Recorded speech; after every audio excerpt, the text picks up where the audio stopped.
this is the problem.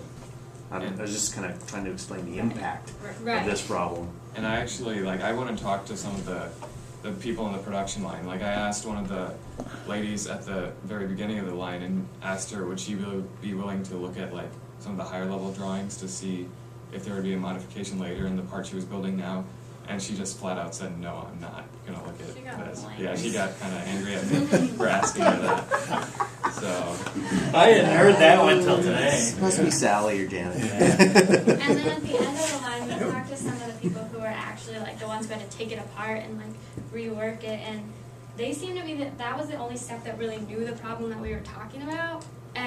But they said they had like quite a bit. They had to go back and rework something, and they seemed kind of annoyed about that. and I think the problem is, like, it's the people at the very end of the line that are having to fix the problem, and whoever finds it fixes it. So the people at the beginning, they're not being affected by this problem at all, so they're not willing to take on more work. Right. So I was like, maybe if you guys made whoever, like, the power supply, whoever built the power supply in the first place, if they had to fix it, even if it was found later down the line, then that would give them some incentive. It's not their Yeah, issue. it's not. It's lack of communication on Right. me telling him what he needs to do. Yeah, we don't want to punish anybody. Yeah. That's not the, Yeah. But interestingly enough, while you guys, we heard a little bit about what your suggestion was, and we actually held a web conference with Expandable Oh. while you guys were last week. Yes, that's yeah. correct. And we found out something that we can actually load negative numbers into the bill of materials. So what that would do would allow us to kit it up, and then if someone's paying attention, they'll say that they have to unkit before it even hits the production floor. So at least from that standpoint, it's never brought out onto the floor.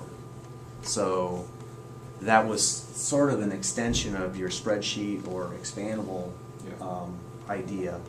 Yeah, our Excel was like kind of we were looking for an expandable solution, like as a more permanent solution. Right, because the Right. spreadsheet is just another database that we're going to have to Yeah. try to maintain. So expandable is where we really want to be at. Right, and like we talked to a couple of people who we thought like might be familiar with Expandable, and they said there was really no program that was set up in Expandable to like deal with this kind of problem and adjust these issues.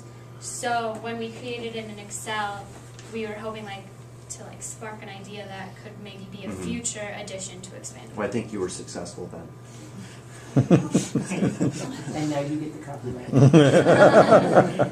The other thing that we did was we looked at, there's a module that we can buy that's actually a configurator that allows you to only pick, you can't pick two sets of fans when you come in and make a sales order. It has logic that glues it together that says, if I pick this chassis and this BBS, it takes this power supply or this power supply. You can't have both. Okay. So there's an add-on that we can buy. The problem with the add-on is it takes a lot of work to get it set up. Mm. But it's another extension of your suggestion of making Expandable do the work for us.